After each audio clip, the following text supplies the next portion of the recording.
와주신 여러분께 정말 감사드리고, 이렇게 전남대 지리교육과 교수님들께서 물심양면으로 이렇게 많이 도와주셔서 정말 감사드립니다. 여기 정경숙 교수님, 그 다음에 박철웅 교수님, 교원대 김걸 교수님 감사드립니다. 그 다음 동국대 안재석 교수님 와주셨습니다. 서울대 신혜란 교수님 전남대 김진관 교수님, 그 다음 이화여대 이영민 교수님, 총 16개의 행정구역이 존재하게 되고요. 네, 세면이고요. 각 성능별로 대로들을 연결하는 체계로 되어 있습니다. 그래서 중국의 성곽은 이런 형태들이 여전히 남아 있고요.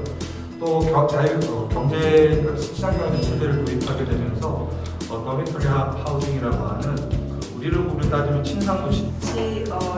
되지는 않아요, 쉽게. 그래서 제가 지금 세 단계로 나누어서 보고 있는데요.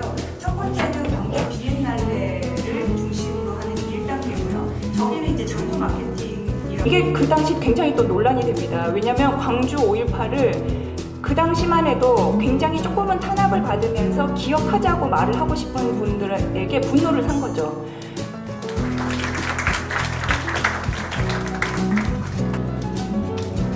영천시 도심지고요.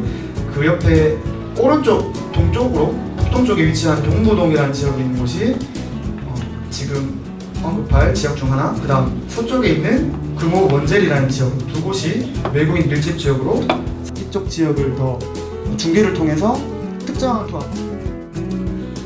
그 해당하는 지역인데 해방촌이라는 이름이 이제 이 동네가 해방 이후에 생겨났기 때문에 이제 붙은 이름으로서 이제 이렇게 이름을 붙였고요. 그다음에 이제 가리봉동 지역 이렇게 해서 세 지역을 살펴봤습니다. 최근에 이제 공동 시설이 이전을 하면서 창신 이동에 있는 공동 시설이 그 무비자 정책 시행으로 러시아에 가는 것에 대한 제도적인 자기 감수한 상황에서 블라디보스토크는 가장 가까운 도시였기 때문에 시간과 비용의 제약이 큰 단기 여행. 요즘은 이런 소셜 미디어를 통해서 그런 뭔가 새로운 이미지들이 만들어지고 그게 얼마나 조건이 포함되지 않나라고 생각합니다. 그래서 이것에 근간에서 한번 얘기를 진행해 보고자 합니다. 그런 차원에서 지금 사실은 인천도 그렇고, 그러니까 동구청장, 그러니까 주민 수를 좀 늘리고 개발하고 싶은 마음, 그리고 또 회사 입장에서는 지금 어떤 부분에 있어서 이게 충돌이 될 수 있는지, 충돌되었는지 이런 것들이 좀 궁금하고. 수십 개월 뒤에 헬시콘 분장까지 완공을 하게 됩니다. 현대중공그린에너지가 2004년에 산업정부를 통해서 이제 기술 개발 주관기관 선정이 됐고, 그런 우연적인 창구를 오픈시켜 준다라고 하는 거는 약간 좀 거리가 있지 않나. 더 이제 대도시권을 대상으로 중장기 도시계획의 어떤 그 기본적인 지향점으로서 다층적 위계 중심지 체계를 지향하고 있습니다. 특히 서울시의 경우 2030 유형 변동이 관찰되고 있는 지하철역에 대한 어떤 백그라운드를 제대로 이해하기 위해서 실제 역세권의 토지 이용 변화와의 어떤 관계성을 분석할 필요가 있다고 생각합니다. 예를 들어서 광주같이 이 도심이라고 신도심이라고 불리는 곳이 지하철 유통 제3차 기본계획은 저출산을 해결하기 위한 대안으로 일자리의 증대라든지 대출 확대를 제안했다는 점에서는 의의가 있지만, 반대로 타깃 설정부터 잘못됐다면 유의미한 결과를 내지 못할 가능성이 높습니다. 즉 인구 정책의 타깃인 유배우 여성 그 자체가 줄어들고 있다고 볼 수 있습니다. 오늘은 정말 이게 정말 감명하게 글로벌 동향의 측면에서 이제 초고층 건축이고요. 그래서 도시공간의 효율적인 이용이라는 측면은 쉽게 이해하실 수 있을 것 같고요. 그다음 CBD가 이제 CBD라는 말과 그 다운타운이라는 이 말 자체가 이제 19세기 말 시카고 이후에 등장할 수 있다고 볼 수 있고요. 실제 연구자들, 특히 건축 쪽에서 연구자들은 실제로는 25층, 그러니까 15층을 불법적인 앞당에서 그런 건축 중개에 있는 합법적인 생산적인 변화를 하고 있는 그런 시스템입니다. 이 둘이 10년 전부터 연구를 해왔지만 최근에 2014년에 재연계하면서 이주 인프라라는 이름을 발표를 합니다. 일단은 이주 인프라가 추진되는 방법, 과정을 5가지 차원으로 설명을 하고 있습니다. 단순하게 어떤 이 나열이 아니라 중심적으로 작용하는 부분들에 대해서도 좀 이야기를 해주면 좋을 것 같아요. 일단 같이 보는 게 이주는 하나, 소출국과 비교만 있는 게 아니라 이 다네이 지구와 영향 미친 것에 대해서 보면 중국이 이렇게 좀 약간 1949년도에 중화인민공화국이 만들어지면서 베이징의 도시계획 시위원회가 토지 몰수나 분배 작업을 하느라고 이 다네이 지구의 건설에 디자인에 큰 여유가 없었다고 합니다. 적절한 값들을 대입을 하면 각각의 값들을 구입할 수 있습니다. 그래서 이 표 1은 알파 값과 베타 값 그리고 HAR 값을 이제 그 수식에 넣어서 대출 기간을 구한 겁니다. 그래서 그 대출 기간을 통해서 베이징의 주택 구매 능력을 판단을 한 건데요. 서민층들은 냉면을 이제 먹을 수가 없게 됐다라는 얘기가 나오면서 냉면을 수급도 수준이 나타나고 있다 이런 얘기들도 나오고 이런 정도로 젠시피케이션이 상당히 많은 변화를 보이고 있습니다. 그래서 우리나라도 젠시피케이션에 대한 관심이 많이 높아지고 있는데요. 하지만 젠시피케이션은 원래 서구에서 소위 글로벌 노스라고 일컫는 선진국의 쇠퇴한 도도시에서 유래한 거고 그 아름다운 자연을 이루는 부분들에서 말씀드리는데 오늘 사례로 말씀드리면 금강산이에요.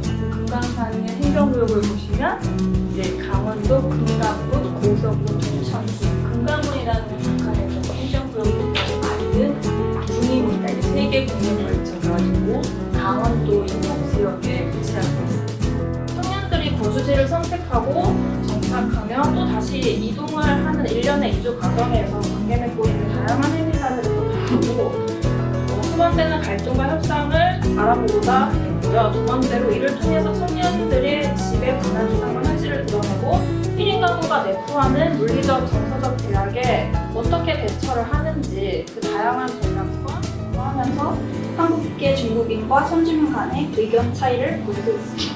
그리고 이곳 근처에 얼마 전 개소한 다문화 치안센터 그리고 중국인 흉기 소지 금지와 같은 안내문은 이 중국 동포거리에 대한 경계짓기를 강화하고 있는 측면을 보입니다.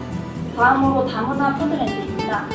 이곳은 사실 그 앞에 중국 동포거리가 국가의 집단, 어떤 도시들을 여러 집단으로 나눴을 때 그 집단 간의 역할에 대해서 분담하는 상승 하강이 있었는데요. 아무래도 이거는 세계 경제 주기의 영향을 많이 받고 있다는 10년 이전에는 완만한 경사, 그 다음 2010년과 2011년 사이에는 급격한 수렴 현상이 보이고요. 그 이동에 대한 연구라는 것은 사실 우리가 지역이나 교통 분야나 교통진료나 모빌리티스 이론이라는 것은 지리학적인 사고와 이에 따라서 굉장히 밀접한 연관성을 가지고 있고요. 해외에서 스마트 시티, 스마트 모빌리티, 퍼스널 모빌리티 이런 다양한 모빌리티의 등장에 따라서 신뢰도 보증에서는 이제 0.7 이상으로 신뢰도 보증이 되고요. 그래서 이제 이 교육 기능이 중요한 이유는 결국 국가 경쟁력 강화를 위한 초석이고 사회 발전의 원동력으로 작용하기 때문인데요. 이를 합격하게 되면은 결국은 이제 평균으로 회귀하기 때문에 이제 개별 단위를 보는 것이 유의미하다고 생각했고 특정 학교의 이제 국가 학업 성취도 평가에 관한 사항이 이렇게 보통 학력 이상이 몇 프로, 중학교, 고등학교 모두 공통적으로 선정된 변수이고요. 나머지는 다시 재심해보고 있습니다. 효과적이고 다만 그 도심과 너무 멀어진 상태로 인구가 분포하는 것들이 그렇게 바람직하지 못하다.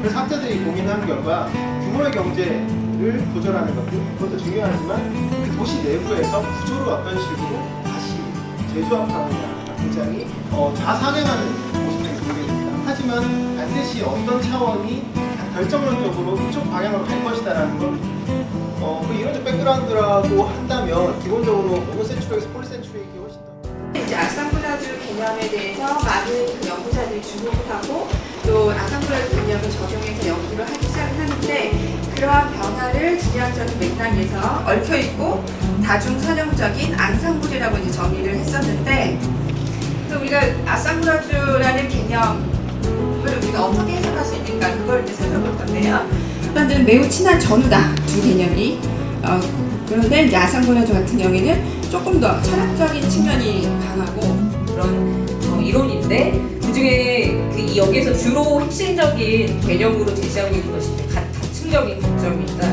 이게 이제 다음 그림을 보시면 이게 이게 이 다층적 관점의 프레임워크인데요. 파리 기후 협정이라고 하면 아까 봤던 니치와 내진과 거시 환경에서 볼 때 큰 에너지 계획이 있습니다. 그 에너지 계획을 세우는데 처음에는 어쨌든 간에 어떤 이슈가 있어요. 가령 제가 얘기한 수유동의 그 빗물마을에 사는 지역은 사실은 홍수에도 심하지 않고 기후변화에 대한 이슈가 굉장히 중요한 곳이 아니었어요. 근데 이 페이퍼는 사실 아까 김수현 선생님께서 얘기한 것 중에 롯데 소집이 TPNS라는 모델을 얘기했는데 또 이제 저가 조율이 같이 인간 기기잖아요. 그 사람들은 무적도 연결망이 뭐 예전에는 좀 무시하려 했는데 최근에 계속 눈에 띄더라고요.